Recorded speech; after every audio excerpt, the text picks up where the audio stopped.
பாருங்கள் குழம்பு எவ்வளோ திக்காக இருக்குன்னு. அப்படி சாதத்தில் ஊற்றி பிசைஞ்சு சாப்பிட்டா அவ்வளோ சூப்பராக இருக்கும். Hi friends, welcome to Annam's recipes. இன்றைக்கி இந்த வீடியோவில் ஒரு அன்பாக்சிங் வீடியோ தான் பார்க்க போகிறோம்.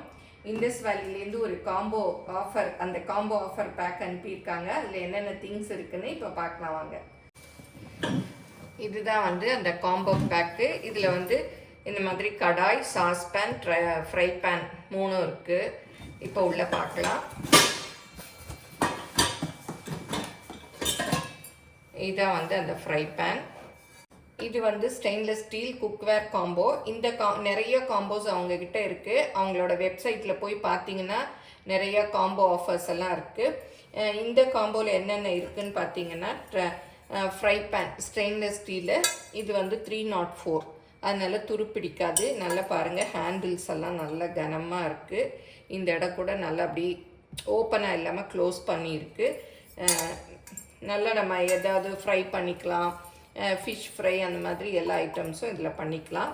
அப்புறம் இது கடாய் பாருங்கள், மூடியோடே இருக்குது, நல்லா வெயிட்டாக இருக்குது. இதுவும் 304 தான், ஸ்டெயின்லெஸ் ஸ்டீல், அதனால் துருப்பிடிக்காது.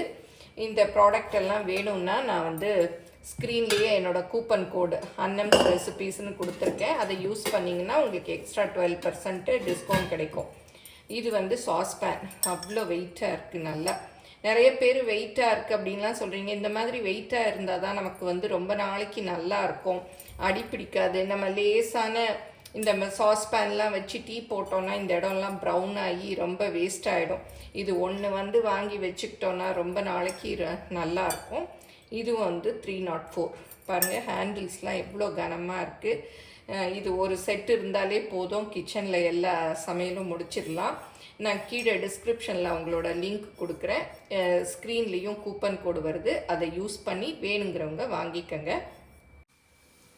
இந்த பாத்திரங்களெல்லாம் சீசன் பண்ணணுங்கிற அவசியம் இல்லை. நம்ம நார்மலாக விளக்குறோம் இல்லையா, அந்த மாதிரி லிக்விட் சோப் போட்டு இதெல்லாம் விளக்கிட்டு நம்ம சமையலுக்கு யூஸ் பண்ணலாம். மார்னிங் பிரேக்ஃபாஸ்ட்டுக்கு சத்து மாவு கஞ்சி தான் பண்ண போகிறேன். சத்து மாவு எப்படி செய்கிறது அப்படிங்கிற வீடியோ கூட நான் முன்னாடியே போட்டிருக்கேன். அதோட லிங்க்கு கீழே டிஸ்கிரிப்ஷனில் கொடுக்குறேன், பார்த்துக்கங்க. செய்ய முடியாதவங்க எங்கள் அன்னம் ஷாப்பில் இந்த சத்து மாவு கிடைக்குது, ஆர்டர் பண்ணி வாங்கிக்கோங்க. ஒரு ஆளுக்கு இந்த ஸ்பூனில் 2 ஸ்பூன் அளவு போட்டுக்கலாம். போட்டுட்டு 1 டம்ளர் அளவு தண்ணி. நீங்கள் 2 பேர் இருக்கீங்கன்னா இந்த ஸ்பூனில் 4 ஸ்பூன் அளவு போட்டுக்கலாம். இது டேபிள் ஸ்பூன் அளவு, நம்ம வீட்டில் பெரிய ஸ்பூன் இருக்கும் இல்லையா, அந்த ஸ்பூன். ஏன்னா சின்ன ஸ்பூன் போட்டிங்கன்னா 3 ஸ்பூன் போட்டுக்கோங்க. இப்போ நான் 2 டம்ளர் தண்ணி, 2 பேருக்கு செய்ய போகிறேன். 2 டம்ளர் தண்ணி ஊற்றி நல்லா விஸ்கால் மிக்ஸ் பண்ணிக்கணும். இந்த மாதிரி விஸ்கில் வச்சு மிக்ஸ் பண்ணிவிட்டு அடுப்பில் வச்சிங்கன்னா நல்லா கட்டி இல்லாமல் வரும். பாருங்கள், இப்போ நல்லா கரைஞ்சிருச்சு. இப்போ அடுப்பில் வச்சுட்டேன். இது விஸ்காலே கிளறணுன்னா கட்டிப்படாது. ஏன்னா நிறைய பேருக்கு இந்த கஞ்சி தான் கட்டி கட்டியாக வருது அப்படின்லாம் சொல்லியிருக்கீங்க. இந்த மாதிரி விஸ்கில் காய்ச்சினோன்னா கட்டியே படாது. ஆனால் பக்கத்துலேயே நின்று கைவிடாமல் இந்த மாதிரி மிக்ஸ் பண்ணணும். விட்டுட்டோன்னா கட்டி ஆகிடும். இந்த மாதிரி கஞ்சி காய்ச்சறதுக்கெலாம் அடி கனமான பாத்திரமாக எடுத்துக்கிட்டிங்கன்னா சீக்கிரம் அடியும் பிடிக்காது, நல்லா கட்டி இல்லாமல் நல்லா வரும் கஞ்சி. இப்போ பாருங்கள், நல்லா ஸ்மூத்தாக வந்துடுச்சு, நல்லா வெந்துருச்சு. கலர் சேஞ்ச் ஆகணும். இந்த மாதிரி கலர் சேஞ்ச் ஆனதும் நம்ம அடுப்புலேருந்து இறக்கிடலாம். நல்லா திக்காயிடுச்சு. இதில் இனிப்பு பிடிக்கும்னா நீங்கள் பால் ஊற்றி சீனி போட்டு, இல்லை நாட்டு சக்கரை அது மாதிரி போட்டு சாப்பிட்லாம். இல்லை இனிப்பு வேண்டான்னா மோர் ஊற்றி உப்பு போட்டு குடிக்கலாம். இதுக்கு தேவையான உப்பு போட்டுக்கிறேன். அப்புறம் மோர் நல்லா கடைஞ்சிட்டு தண்ணியாக வச்சுக்கோங்க. வச்சுட்டு இதில் ஊற்றி அப்படியே மிக்ஸ் பண்ணிக்கலாம். உங்களுக்கு எவ்வளோ தண்ணியாக வேணுமோ அதை பார்த்து தண்ணி ஊற்றிக்கலாம். நல்லா மிக்ஸ் பண்ணி விட்டுறணும். இப்போ சத்து மாவு கஞ்சி ரெடி ஆயிடுச்சு. நிறைய பேர் இப்போ மார்னிங் பிரேக்ஃபாஸ்ட்டுக்கு இந்த சத்து மாவு கஞ்சி தான் குடிக்கிறாங்க. இது ரொம்ப ஹெல்த்தியானது. ஏன்னா காலையில் அவசரத்தில் உட்காந்து சாப்பிட்றதுக்கெலாம் நிறைய பேருக்கு நேரம் இல்லை. இதில் எல்லா பொருட்களும் இருக்கிறதுனால ரொம்ப சத்தானது. இதில் 1 கப்போ 2 கப்போ குடிச்சிட்டு போனாலே போதும். உடம்பும் ரொம்ப வெயிட் போடாது, சத்தும் அதிகமாக இருக்கும். அடுத்ததாக ஸ்டஃப்டு எண்ணெய் கத்திரிக்காய் குழம்பு தான் செய்ய போகிறோம். நான் இப்போ சமீபத்தில் செஃப் தீனாஸ் கிச்சனில் பார்த்தேன். ஒருத்தங்க சக்தி கிருஷ்ணன்னு கும்பகோணத்தை சேர்ந்தவங்க இந்த மாதிரி கத்திரிக்காயில் ஸ்டஃப் பண்ணி குழம்பு வச்சுருந்தாங்க. அது பார்க்குறச்சே எனக்கு ரொம்ப பண்ணணும் போல் ஆசையாக இருந்தது. அதை தான் பண்ண போகிறோம். அதுக்கு தேவையான பொருள்லாம் இப்போ வந்து கத்திரிக்காய், சின்ன வெங்காயம் எடுத்து வச்சுருக்கேன். இதை வறுக்கிறதுக்கு எல்லாம் எடுத்து வச்சுருக்கேன். அதை வறுக்கிறச்சே பார்த்துக்கலாம். நான் கொஞ்சம் எனக்கு தகுந்த மாதிரி மாற்றிட்டுருக்கேன். வாங்க இப்போ எப்படி செய்யலான்னு பார்ப்போம். இந்த குழம்புக்கு வந்து நம்ம பொடியெல்லாம் போட போகிறதில்ல. இந்த ஒரு மசாலா தான் வறுக்க போகிறோம். அதுக்கு வந்து 1 பங்கு கடலைப்பருப்பு, 1 பங்கு உளுத்தம்பருப்பு, இது ரெண்டையும் போட்டு ஃபஸ்ட்டு கொஞ்சம் வறுத்துக்கலாம். இந்த கிண்ணத்தில் 1 பங்கு கடலைப்பருப்பு, 1 பங்கு உளுத்தம்பருப்பு எடுத்தேன். இதே கிண்ணத்தில் 3 பங்கு மல்லி, 10 காஞ்ச மிளகாய் எடுத்துருக்கேன். இதுதான் காரத்துக்கு, அதனால் பார்த்து போட்டுக்கோங்க உங்களுக்கு எவ்வளோ காரம் வேணுமோ. அப்புறம் கருவேப்பிலை கொஞ்சம்,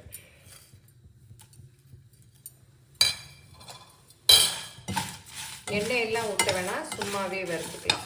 நல்லா வாசம் வரணும், ரொம்ப கருகிடக்கூடாது. நல்ல வாசம் வருது, போதும். அடுப்பை ஆஃப் பண்ணிடலாம். இந்த மசாலாவை இறக்கி ஆற வச்சிடலாம். ஆறின பிறகு மிக்சியில் போட்டு அரைச்சிக்கலாம். அதுக்குள்ளே காயெல்லாம் நறுக்கிக்கலாம். சின்ன வெங்காயம் தான் இதுக்கு நல்லாயிருக்கும். அதை வந்து இந்த மாதிரி பொடியாக கட் பண்ணிக்கிறோம். நீங்கள் பெரிய வெங்காயம் இந்த மாதிரி பொடியாக கட் பண்ணி சேர்க்கறதுனாலும் சேர்த்துக்கலாம். இப்போ வெங்காயத்தெல்லாம் பொடியாக நறுக்கியாச்சு. கத்திரிக்காய் நறுக்கிக்கலாம். கத்திரிக்காயில் வந்து காம்பு கொஞ்சம் எடுத்துட்டு இந்த பாவாடைன்னு சொல்கிறோம் இல்லையா, அதெல்லாம் இருக்கணும். இந்த மாதிரி 4ஆக கட் பண்ணிக்கணும். ரொம்ப கீழே வரையும் கட் பண்ணிடாதீங்க, அப்புறம் பிஞ்சு போயிடும். இந்த மாதிரி கட் பண்ணிக்கணும். இப்போ வெங்காயம் நறுக்கியாச்சு, கத்திரிக்காயும் நறுக்கியாச்சு. கத்திரிக்காய் வந்து கசக்காத கத்திரிக்காயை பார்த்து எடுத்துக்கோங்க. இப்போ வறுத்தோம் இல்லையா, அந்த மசாலா ஆறிடுச்சு. அதை மிக்சியில் போட்டு ரொம்ப நைஸாக அரைக்கக்கூடாது, கொஞ்சம் கரகரப்பாக அரைச்சிக்கணும். ரொம்ப நைஸாக இருக்கக்கூடாது, இந்த மாதிரி அரைச்சிக்கணும். கத்திரிக்காய்க்கு ஸ்டஃபிங் ரெடி பண்ணிடலாம். இந்த வெங்காயத்தெல்லாம் ஒரு பவுலில் போட்டுக்கலாம். நிறைய சின்ன வெங்காயம் போட்டிங்கன்னா நல்லாயிருக்கும் டேஸ்ட்டு. இதில் வந்து இப்போ அரைச்ச மசாலா இருக்கு இல்லையா, அதையும் போட்டுக்கலாம். அப்படி சூப்பராக வாசம் அடிக்குது. இந்த மசாலாவை முதல் நாளைக்கு கூட அரைச்சி வச்சுக்கிட்டிங்கன்னா மறுநாள் அப்படி காலையில் வந்து டக்குன்னு செஞ்சிடலாம். இதுக்கு வந்து உப்பு போட்டுக்கணும், தேவையான உப்பு.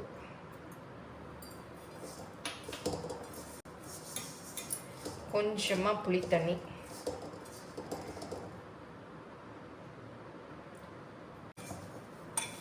நல்லா ஸ்டஃப் பண்ணுற அளவுக்கு போட்டுக்கணும்.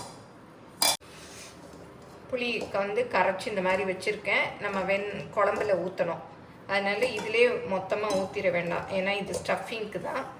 கொஞ்ச நேரம் உப்பு போட்டிருக்கோம் இல்லையா, வச்சா கூட அது இலகிட்டு வந்துடும். இப்போ ஒவ்வொரு கத்திரிக்காயாக எடுத்து நம்ம ஸ்டஃப் பண்ணிக்கலாம். இந்த மாதிரி பிரிச்சுட்டு அதுக்குள்ளே இதை வச்சிடணும்.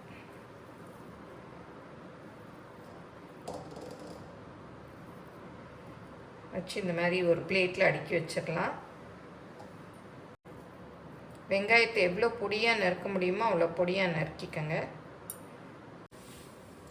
இப்போ கத்திரிக்காயில் எல்லாம் ஸ்டஃப் பண்ணிட்டோம். எல்லா கத்திரிக்காயிலையும் மீதி பாருங்கள், ஸ்டஃபிங் நிறைய மீதி இருக்குது. இதை வந்து நம்ம அந்த குழம்பு செய்யறச்சே போட்டுக்கலாம். இந்த மாதிரி அகலமான ஒரு கடாய் வச்சுக்கலாம். வச்சுட்டு இதில் நல்லெண்ணெய் தான் ஊற்றுறேன். புளி குழம்புக்கெல்லாம் நல்லெண்ணெய் ஊற்றினா தான் நல்லாயிருக்கும். அதுவும் கொஞ்சம் நிறைய ஊற்றினா தான் நல்லாயிருக்கும். இதில் கடுகு கொஞ்சம் போட்டுக்கலாம். அப்புறம் சீரகம், அப்புறம் பெருங்காயம் கொஞ்சம், ஒரு 1/4 டீஸ்பூன் அளவு போட்டுக்கலாம். கடுகு நல்லா கொஞ்சம் பொரிஞ்சிருச்சு. இப்போ நம்ம கத்திரிக்காயெல்லாம் எடுத்து வச்சிடலாம். அப்படியே ஒன்றா எடுத்து வச்சிடலாம்.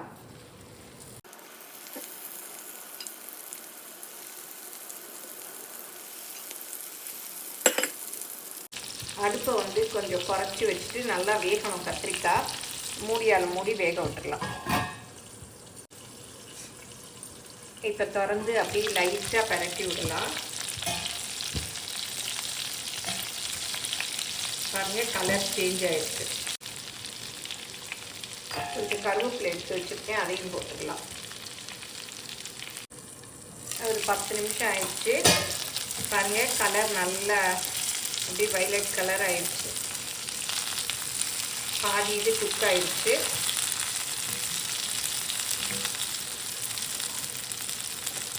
இப்போ மீதி மசாலா இருக்கு இல்லையா, அதையும் வந்து போட்டுடலாம். அப்புறம் இது கொஞ்சமாக உப்பு, ஏன்னா இப்போ புளி ஊற்ற போகிறோம். நம்ம கத்திரிக்காய் ஸ்டஃபிங்க்கு மட்டும் உப்பு போட்டுருக்கோம். இந்த புளி தண்ணியும் ஊற்றிடலாம். கொஞ்சமாக வெல்லம் எடுத்து வச்சுருக்கேன். வெல்லம் வேணும்னா போட்டுக்கங்க, இல்லாட்டி அப்படியே சும்மா கூட விட்டுக்கலாம். இப்போ நல்லா மிக்ஸ் பண்ணி விட்டுலாம். ஆனால் கத்திரிக்காய் உடஞ்சிடக்கூடாது, அப்படியே திருப்பி திருப்பி விடணும். குழம்போட கன்சிஸ்டன்சி பார்த்துக்கங்க. இது வந்து நல்லா கத்திரிக்காய் கொதி வந்து வேகிறதுக்கு இந்த தண்ணி கரெக்டாக இருக்கும். ஏன்னா கத்திரிக்காய் வந்து வேகணும், அந்த பச்சை வாசம்லாம் போகணும். இப்போ மூடி வச்சிடலாம்.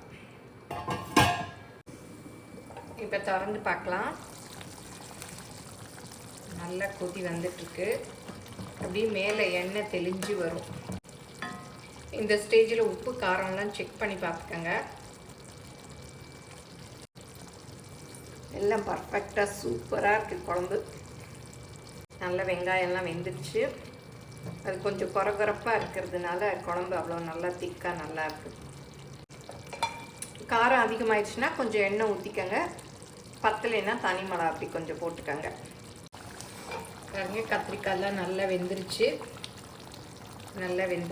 இதில் கொஞ்சம் 1 ஸ்பூன் அளவு எண்ணெய் ஊற்றினா நல்ல குழம்பு வாசமாக இருக்கும். இப்போ பாருங்கள் நல்லா எண்ணெய் பிரிஞ்சு வந்துருச்சு. கொஞ்சம் கருவேப்பிலை போட்டுடலாம். அப்புறம் பொடியாக நறுக்கின கொத்தமல்லி கொஞ்சம்.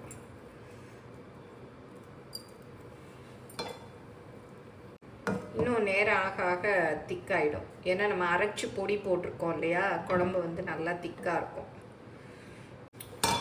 இந்த குழம்புக்கு வந்து எந்த காயும் வேண்டாம். இந்த குழம்பு ஊற்றி இந்த காயை தொட்டு ஒரு அப்பளம் பொரிச்சுக்கிட்டாலே போதும், அவ்வளோ சூப்பராக இருக்கும். பாருங்கள் எவ்வளோ திக்காக இருக்குது.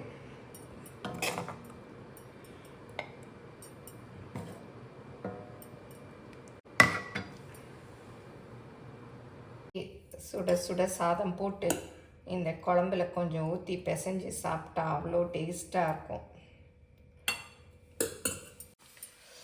இந்த கத்திரிக்காயோடு சேர்த்து அப்படியே ஊற்றி பாருங்கள் எவ்வளோ திக்காக இருக்குது குழம்பு.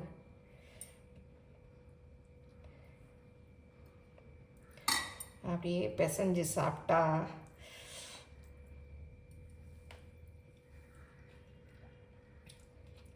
சான்ஸே இல்லை, சூப்பராக இருக்குது.